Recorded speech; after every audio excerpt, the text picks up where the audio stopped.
불교의 역사, 신앙, 그리고 현대의 요모조모를 전해드리는 인사이드 불광. 저는 월간불광 편집을 맡고 있는 김남수입니다. 이전 시간에 미얀마 지진에 대해서 좀 알아보았습니다. 미얀마 불교문화연구소 전기선 소장님을 모시고 오늘은 내전과 지진 이후의 미얀마 불교에 대해서 알아보도록 하겠습니다. 박사님 안녕하세요. 예, 안녕하세요. 미얀마에 연이어 좋지 않은 일이 계속 발생하고 있습니다. 2021년 미얀마에 쿠데타가 일어났고 직후에 내전이 반발했습니다. 그리고 올해 3월에는 전례 없는 지진이 발생했는데요. 박사님, 미얀마 불교는 괜찮은 건 거죠? 괜찮지 않겠죠. 사실 2025년 그 대지진은 예상된 재난이었다고 볼 수도 있습니다. 이건 뭐 단지 자연적 충격이 아니고요. 지난 5년간 계속되었던 정치적, 사회적 붕괴에 얹힌 결정타라고 봐야죠. 네. 이 상태에서 뭐 미얀마 불교와 승가가 자유로울 수 있었을까요? 한번 지난 그 6년간 미얀마에 어떠한 재난이 있었는지를 한번 살펴보도록 하겠습니다. 예. 2020년에 잘 아시다시피 코비드-19, 즉 팬데믹이 있었죠. 그렇죠. 이것은 뭐 전 세계적인 그런 그 문제였기 때문에 미얀마 또한 이것을 피해 갈 수가 없었습니다. 이때에 이제 스님들이 하는 탁발들이 신도들 사이에서 문이 막기 시작했습니다. 스님들도 4인 1조로 거리 두기로 탁발을 나서야 했고요. 심지어 신도들은 탁발을 스님들의 그 공약을 만들어서 절 앞으로 옮겨다 놓는 이러한 일도 있었습니다. 2021년도에는 군부에서 쿠데타가 일어납니다. 쿠데타 군부가 권력을 잡은 이후에 시민 불복종 운동이 일어나게 되죠. 그 시민 불복종 운동이 일어나면서 이 당시에 이제 그 장로승가와 신진승가 사이에서 이 시민 불복종 운동에 대한 참여의 문제를 두고 갈등이 빚어지기 시작을 했습니다. 결국 이 갈등이 친구부 성향의 장로승가 그리고 이제 신진승가 사이에서 사회 참여 정도에 대한 견해가 완벽하게 달라지면서 여러 가지 많은 문제들이 일어나기 시작했죠. 2022년도에는요 내전이 본격화하기 시작합니다. 예. 내전이 본격화하기 시작하면서 결국 이제 인플레이션이 이제 일어나게 되고요. 이 과정에서 수도원이 병원도 되고 대피소도 됩니다. 많은 사람들이 사찰로 몰려왔다는 얘기인 건가요? 그렇죠. 왜냐하면은 내전이 일어나게 되고 어느 한 지역이 초토화되게 되면 초창기에는 불교 승원들을 그 내전 중에서도 군부는 건드리지 않았던 것 같아요. 그러다 보니까 이 불교 승원들이 그 일반 사람들이 이제 그 피난처가 되기도 하고 또 다친 사람들을 구호하는 구호소가 되기도 했던 것입니다. 예. 이게 사실 미얀마가 가지고 있는 특별한 사회적 기능이거든요. 그랬는데 이제 내전이 격화되면서 2023년도에 극도의 극심한 인플레이션이 일어납니다. 이 인플레이션이 일어나다 보니까 사실 인플레이션 상황 하에서 승가에 대한 지원을 하는 것도 결국은 많이 줄어들게 되고 자유롭지 않게 된 것이죠. 본인들도 어려우니까. 그렇죠. 그렇다고 그곳에 가서 스님들께서 나 탁발을 나왔으니 나에게 탁발을 하시오, 공양을 하시오라고 주장할 수도 없는 것 아니겠습니까? 그렇죠. 신심 있는 신도들에 의해서 이제 유지될 수밖에 없었지만 아무래도 이제 탁발이 현저히 줄어든 것은 사실이죠. 예. 그러다가 이제 2024년도에 이르러서는 또 전국적인 홍수가 일어납니다. 그러니까 지진 이전에 홍수가 한 번 또 훑어갔다는 그렇습니다. 2022년도에 내전, 2023년도에 인플레이션, 그리고 2024년도에 홍수. 이러다 보니까 사실 그 전통적인 그런 신행, 그리고 이제 탁발과 공양이라는 이런 것들의 이제 구조들이 서서히 흔들리기 시작했죠. 그 와중에서 2021년도 쿠데타에서 있었던 장로승과 신진승가 사이의 갈등, 그런 것들이 일반 신도들에게도 각인되기 시작을 했던 것이죠. 심지어 공덕이 최고이다. 공덕 추구의 불교를 지향하고 있었던 그 미얀마 불교 신행에서 내가 스님들께 공양을 하려는, 특히 저와 같은 친군부 성향을 보이는 스님들에게 공양을 올리는 것이 과연 공덕이 될 것인가? 라는 것에 대한 근본적인 의심을 일으키게 만든 그런 일도 있었습니다.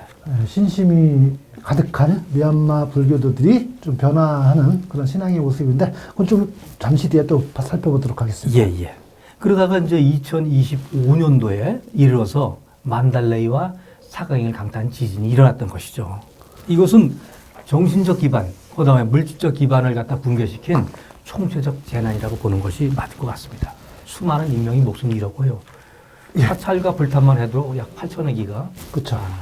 무너졌습니다. 2020년 쿠데타, 그리고 내전, 홍수, 인플레, 그리고 지진 이런 큰 사건들이 미얀마를 뚫었는데요.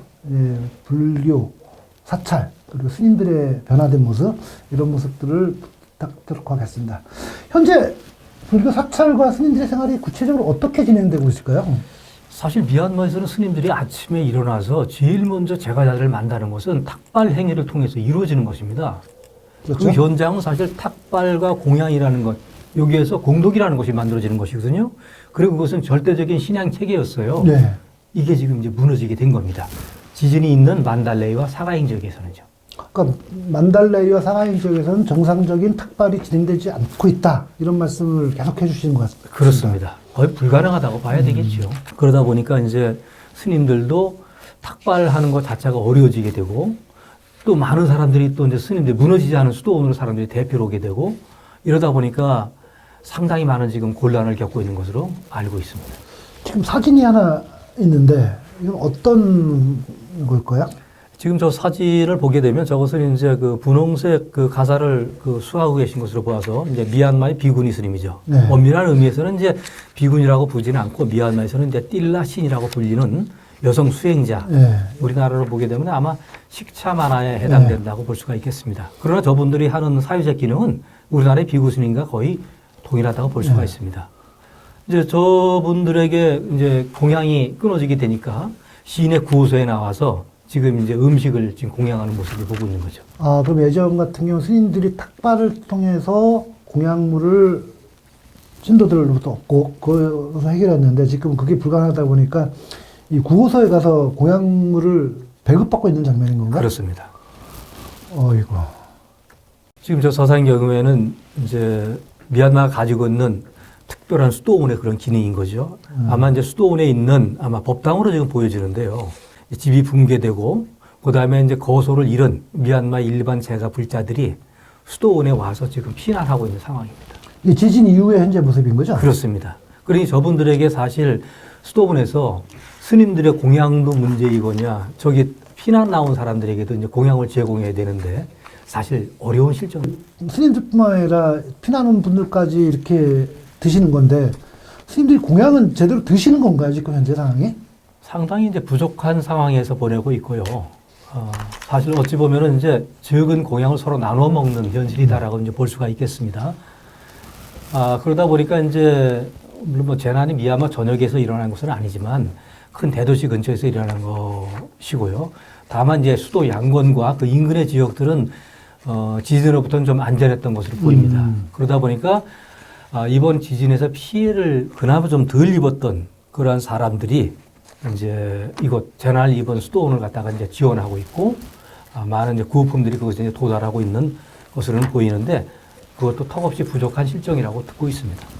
예, 저희가 미얀마 지진과 사찰의 변화 이런 것들을 보고 있는데 오늘 뭐 미얀마 불교를 얘기할 때 내전 이야기도 빠질 수 없을 텐데 현재 내전이 종식될 기미는 없는 건가요, 지금? 내전은 사실 이게 이제 정치적인 문제이기 때문에 종식될 수 있을까라는 것은 사실 단언하기 어렵습니다. 네. 이에 대해서는 사실 국제사회에서 많은 관심이 필요한데요. 이번 지진으로 인해서 사실 군부가 상당히 많은 곤란한 입장에 처해진 것은 사실입니다. 네. 또한 그 군부에 대항하고 있는 친민주 세력 그곳에서는 이제 PDF라고 부르는데요. 그 PDF는 이제 국민방위군이라고 할 수가 있겠습니다. 이제 국민방위군이 장악하고 있는 지역과 군부가 장악하고 있는 지역, 심지어 구호 활동조차도 다릅니다. 그러겠죠? 예. 그래서 국민방위군이 현재 장악하고 있는 지역에는 현재 이제 군부에서 일체의 어떤 지원 물품이라든가 구호 물품들이 전달되지 않고 있는 실정입니다. 복구도 그쪽 지역은 쉽지 않겠네요, 그러면. 어렵습니다. 사실 이제 PDF가 장악하고 있는 지역이 이제 사가잉 지역인데요. 예. 이 사가잉 지역은 피해가 극심했던 만달레이와 동일하게 이번에 큰 지진의 피해를 입었던 지역입니다. 그랬는데 강 하나를 사이에 두고 있는데요. 이 지역도 사실 엄청난 피해를 입었지만 그 규모가 상세히 알려져 있지 않습니다. 그러다 보니까 PDF가 장악한 지역에서는 그 지역에 있는 불교 공동체들이 자발적으로 구호 활동, 복구 활동에 나서고 있습니다. 그러나 물자가 턱없이 부족하고요. 또한 구호 모필 또한 턱없이 부족해서 상당히 많은 어려움을 겪고 있다고 듣고 있습니다. 그러면 어쨌든 그 PDF가 점령한 지역은 현재 피해 상황이나 구호 상황 이런 것들이 구체적으로 알 수도 없다. 이게 좀 정확한 표현. 그렇습니다. 이 미얀마 불교 승가의 경우에는 지금 현재 지진 현장에서 예불 대신 장례를 집전합니다. 포살 대신 구호품을 나누고 있고요. 네. 법회 대신 실종자 명단을 부르고 있는 실정입니다. 많은 승려들이 이재민들과 함께 피난처에서 생활하면서 자비실천의 일환으로 직접 식량을 나르고 있다고 들었습니다. 무너진 수도원, 그 다음에 승원, 탑 위에서 직접 시신들 갖다가 이제 수습하고요. 네. 이제는 아예 손을 잡고 법성을 외워주고 이런 모습들이 오히려 고유한 명상보다 더 깊은 자비수행의 모습일지도 모른다는 것이죠. 그러니까 저희 같은 경우 일상적인 아니지만 보통 보기 쉽지 않은 건 아닌데 미얀마는 좀 낯선 모습들이다. 이렇게 이해되는지 모르겠습니다. 근데 이제 미얀마에 쿠데타가 일어나고 내전이 일어날 때 스님들이 이제 소장승려들이겠지만 군부의 공양을 받지 않겠다 하면서 바루를 뒤엎는 복발 운동도 벌어지고 이런 흐름들이 이제 초기에 있었던 것 같은데 현재는 어떤 상황인가요, 지금? 지금은 사실 복발 운동을 벌이기에는 사실 사회적 재난이 너무나 크기 때문에요. 물론 이제 과거에 복발 운동이 있었습니다. 그것은 뭐냐면 군부가 시민 불복종 운동을 하는 사람들을 무자백에 탄압했기 때문이고요. 그때 당시에 이제 만달레이 지역과 사가잉 지역 그리고 이제 미얀마의 많은 스님들이 실질적으로 수도원 앞에 발을 엎어놓고 있거나 시내 그 일체의 군부와 관련된 사람들로부터는 공양을 받지 않겠다라는 무언의 침묵 시위를 한 적도 있었습니다. 네. 그런데 이제 지금 같은 경우에는 사실 복발 운동 같은 것들을 벌이기에는 너무나 다급한 상황입니다. 네. 너무나 다급한 상황이고, 군부로부터의 이제 일정적인 그런 구호품이라든가 이런 지원들을 갖다가 절실히 이제 필요한 시점이라고 그렇죠. 보여지고 있습니다. 어차피 받아야 되니까. 그렇죠. 왜냐하면 그것이 비단 수도원뿐만 아니라 수도원 인근을 갖다가 지탱하고 있던 그 불교 공동체, 그 피해를 입은 그 사람들에게 효과적인 지원이 이루어지기를 바라고 있기 때문에 군부의 지원이 사실 절실하게 필요한 시점인 것이죠. 지금 이 사진은 만화 같은데 어떤 의미가 있을까요? 보이는 것을 보면은 이제 찝차 위에 두 인물이 타고 있죠. 그렇죠. 장군이 예, 있고 앞에 큰 스님인 것 같아요. 그렇습니다. 앞에 이렇게 이제 서 있으면서 이제 그 스님들께 격려를 하고 있는 저 사람은 현재 이제 미얀마 군부의 실질적인 지도자인 민 아웅 훌라잉 총사령관이고요. 예. 그 뒤에 이제 말하자면 배우처럼 앉아 있는 인물이 이제 시타고 사이다라는 분입니다. 그리고 그 뒤에 불교 깃발이 보이고 있죠. 그렇죠. 그런데 차량의 번호를 보게 되면 미얀마는 이제 고유의 숫자가 있는데 969라는 미얀마 고유의 숫자입니다. 969는 이제 969 운동을 상징합니다. 이 969 운동은 사실 좋은 의미로서 9는 부처님의 9가지 덕성, 예. 그 다음에 6은 단맛, 즉 부처님의 가르침의 6가지의 특성, 그 다음에 이제 그 뒤에 이어지는 9는 승가, 즉 승보가 지니고 있는 9가지의 특징에 대해서 얘기하고 있는 것입니다. 그런데 거기에 네 분의 스님이 줄 이어서 서 있으면서 격려를 하고 있는 모습을 볼 수가 경례를 있잖아요. 하고 있는 것 같은데. 그런데 바로를 자세히 보면 바로 안에는 돈이 들어있거나 총알이 들어있습니다. 그리고 사실 어찌 보면 이 한 장의 컷이 미얀마 불교를 비판할 때 쓰는 가장 극명한 그런 모습이라고 볼 수가 있겠습니다. 그러니까 스님들이 그 군부 통치자를 향해서 총을 들고 절하고 있는 그런 어떤 미얀마 불교의 좀 상층부겠죠? 그런 모습을 비판하는 그런 만화인 건가요? 그렇죠. 미얀마 특히 이제 장로 승가의 높은 고위급 승려들이 예. 이제 마바타라는 이제 불교 이제 조직을 이용해서 불교 민족주의에 앞장서면서 군부의 지원을 받아서 이제 좀 극렬한 불교 민족주의 운동을 벌이고 있는 것을 갖다가 이제 상징적으로 보여주는 것이죠. 자세히 보시면 저 장군의 어깨 위에 있는 것은 똥별입니다. 똥별. 예, 그리고 앞에 모자에 해골이 있거든요. 저것은 예. 뭐냐면 민중을 죽여서 얻은 예. 똥별이다라는 것을 상징적으로 보여주는 것입니다. 어쨌든 미얀마 승가 공동체 내에서도 그러니까 내전과 지진으로 미얀마 4차 지난 승가 공동체가 근본적으로 어려움도 있지만 이 군사 쿠데타 그리고 내전을 통해서 승가 내부의 어떤 분열 이런 모습도 보이는데 뭐 또 신앙의 어떤 변화 이런 것도 있다고 들었습니다. 일단 이번 그 지진에 대해서 이제 미얀마 불교 승가에서 어떠한 해석을 내리고 있는가라는 예. 것이 이제 가장 중요한 문제라고 보여집니다. 여전히 일부 그 고승들은 이번 그 지진을 업보의 결과로 해석을 합니다. 업보 전생에 쌓은 공덕의 예, 그럴 결과. 수도 있죠. 일단은 그것이 이제 도덕적인 퇴락이 있을 수가 있고요. 그 다음에 이제 수행자의 나태일 수도 있고요. 그 다음에 또 이제 신도의 불신심이 불러온 그러한 결과이다. 즉 이제 상자부적 세계관과 전통적인 윤회론에 근거하고 있는 것입니다. 그런데 이제 이것을 오늘날 미얀마가 이제 맞이한 복합적인 재난의 현실을 설명하기 좀 너무 좀 협소하다고 좀 보여집니다. 그렇죠. 아무래도. 예. 예. 그래서 이제 많은 청년 승려와 이제 도시의 불자들, 그 다음에 국제 불교 네트워크에서는 이건 업이 아니라 구조적인 문제이다. 왜냐하면 이것은 이번 그 팬데믹 이후, 그 다음에 쿠데타 이후에 이어져 내려온 여러 가지 재난들, 그것과 더불어서 기후위기, 그렇죠. 그 다음에 이제 군부 통치하에서 일어났던 무계획적인 도시화, 그 다음에 부패 통치, 그리고 내전으로 인한 기반시설 붕괴 등이 총체적으로 모인 상태에서 맞닥뜨리게 된 지진인 것이기 때문에 이것은 단순한 자연재해가 아니라 구조적인 재앙이라는 인식이 불교 내에서 지금 확산되고 있는 것이죠. 아까 그 말씀하셨잖아요. 그러니까 어쨌든 미얀마가 이런 어려움을 겪으면서 전통적인 승가상이 아니라 뭔가 참여적인 아니면 뭐 실천적인 사회에 함께하는 이런 불교적 흐름이 나타나고 있다는데 그건 어떤 의미일까요? 미얀마 불교가 이와 같은 재난을 맞이해서 새롭게 변화하려는 조짐들은 곳곳에서 나타나고 있습니다. 예.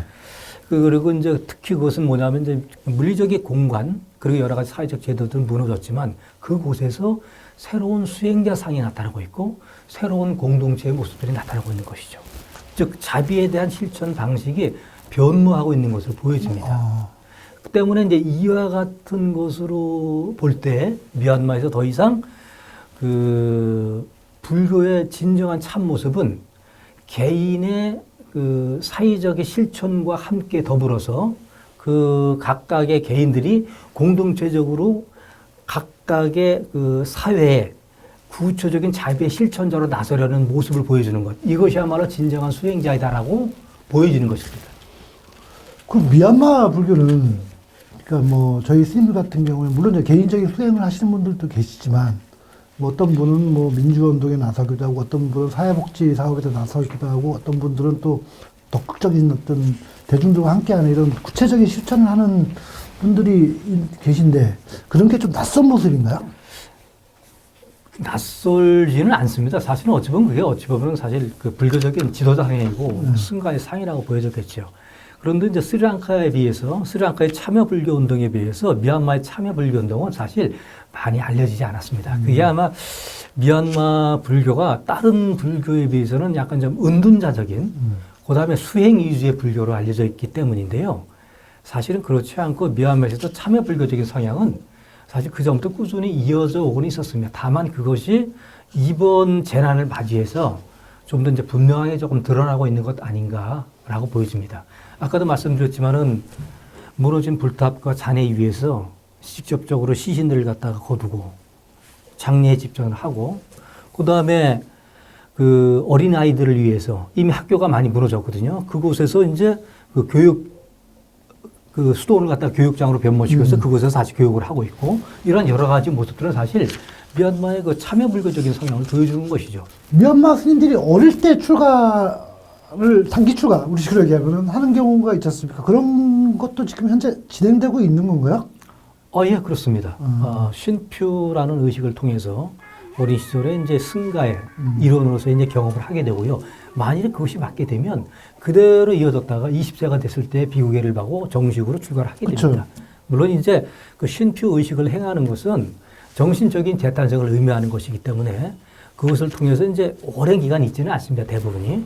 그렇지만 아직도 이제 그 승원 생활이 맞거나 할 경우에는 직접적으로 그 신표 의식을 통해서 쭉 이어져 내려오다가 비구계를 바꿔서 정식으로 승려가 되는 경우가 많습니다. 그런 전통은 뭐 지진이나 내전 이후에도 어쨌든 유지는 되고 있는 거죠? 유지는 되고 있다고 보겠습니다만 신표 의식을 만달레나 사가행 지역에서는 하기가 거의 불가능하다고 보여집니다. 사실 그 의식은 왜냐면은 그 미얀마에서 특히 이제 남자아이들에게 있어서는 그 육체적인 탄생이 아니라 정신적인 재탄생을 의미하는 것이거든요. 그리고 이러한 정신적인 재탄생이 됐을 때 비로소 사회적인 어른으로 대접받을 수 있는 그런 경향성을 좀 보이고 있었거든요. 때문에 이제 어린 시절에 그 불교적인 심성을 갖추고 불교 승려로서 생활을 하는 것은 그 아이가 커서 이제 불교인으로서 살아가는 데 있어서 크나큰 그런 그 사회적 기반을 마련해 주기도 합니다. 때문에 그것은 가장 중요한 행사로서 미얀마에서 이어져 내려온 전통적인 의식이었습니다. 그런데 지금 사실 만달레이와 사가행 지역에서 그와 같은 것들이 이어지기에는 좀 어렵다라고 보여집니다. 일단 이러한 모든 재난들이 복구가 되고 어느 정도 사회적 기반 시설들이 이제 완비가 되고 그 다음에 이제 경제적인 안정을 얻었을 때 그것은 가능하다고 보여집니다. 미얀마 불교, 특히 만달레이와 사가행 지역은 전통적인 뭐 탁발이나 스님들의 교육 이런 게 정상적으로 들어가기에는 조금 시간이 걸린다 이런 말씀이셨고요. 뭐 제가 듣자니 저희 나라 스님이 미얀마 스님들 한 여러 분을 지금 지진으로 인해서 피해를 입고 있는 스님들을 모시고 좀 공양도 하고 이렇다는 얘기도 들었는데 어떤 경우가 있을까요? 직지사 백년암에 해송 스님이라는 분이 계세요. 이 스님께서 이제 그 오래 한 수십여 년 전부터 이제 미얀마에서 이제 수행 생활을 계속 이어오시다가 미얀마에 이제 오시게 되는 한국 수행자, 미얀마 수행자들을 위해서 그곳에 담마 마마카라는 이런 수행처를 만드셨거든요. 그런데 이제 이번 재난으로 인해서 이제 만달레이 사가행 지역에서 이제 탁발이 중지가 되고 스님들이 더 이상 이제 그 수행 생활이 어렵게 되니까 아마 그 만달레에 계신 스님 150여 분을 그 양곤으로 모시고 와서 이제 그곳에서 이제 스님들을 이제 보살피면서 공양을 제공하려고 하는 것으로 보입니다. 그 국민방위군이 점령하고 있는 그 지역의 사찰, 그다음에 불교 공동체는 정상적으로 운영되고 있다. 저희가 그렇게 봐도 될까요? 정상적으로 운영되고 있다고 보기는 어려울 것 같습니다. 일단 그 지역도 극심한 피해를 입었고요. 전쟁 중이고요. 그렇죠. 군부가 이제 계속해서 이제 폭격을 가하고도 있고요. 지금 지진 이후에도 폭격을 가하고 있다고 들었습니다. 그러다 보니까 그 지역에서는 효율적인 복구 활동이 안 일어나겠죠. 그래서 그 지역에 있는 불교 공동체가 그 피해를 입은 수도원, 승원, 그 다음에 여러 가지 그 주택들 이런 것들을 갖다가 이제 직접적으로 보수하고 그 다음에 이제 복구하고 있는 실정입니다. 그런데 이제 군부의 지원이 없다 보니까 아무래도 이제 그 지역은 자원의 부족, 물자의 부족, 그다음에 인원의 부족이 시달리고 있는 것이죠. 예. 그럼 저희가 뭘 해야 되나요? 사실 이걸 위해서는 사실 뭐 국제기구가 지원이 좀 필요하고요. 그 다음에 이제 연대와 협력이 절실하다고 보여집니다. 사실 국제기구의 그 지원도 필요할 뿐만 아니라 군부로 하여금 이번에 피해를 입은 모든 곳에 골고루 그러한 구호물자들이 도달될 수 있도록 압력도 필요하다고 보여집니다. 또 하나는 이를 위해서는 사실 국제적인 연대와 협력들이 필요합니다. 여기에 우리 이제 한국 불교계에서도 국제기구 또는 아까 말씀드렸던 해송스님이라든가 여러 미얀마의 인연을 가지고 있는 스님들께서 현재 미얀마의 구호 활동에 나서고 있거든요. 그것을 통해서 효율적인 구호 활동이 이루어질 수 있도록 협력과 후원이 절실하게 필요한 상황이라고 보입니다. 미얀마 공동체가 좀 정상적으로 복구하기에는 시간이 좀 걸린다고 봐야 되나? 이것은 1930년대에 일어났던 바고 대진 이후 유례없는 가장 크나큰 대지진입니다. 미얀마 정부에서도 이것을 만달레이 대지진이라고 명명을 했고요. 그러한 극심한 재난을 맞은 상황에서 이것을 극복해 나가는 것은 사실 쉽지 않죠. 예, 저희 미얀마 불교연구소 정기선 소장님 모시고 미얀마 지진, 그리고 오늘은 지진과 내전 이후 불교 공동체의 변화, 이런 모습들을 살펴보았습니다. 박사님 감사합니다. 네, 감사합니다.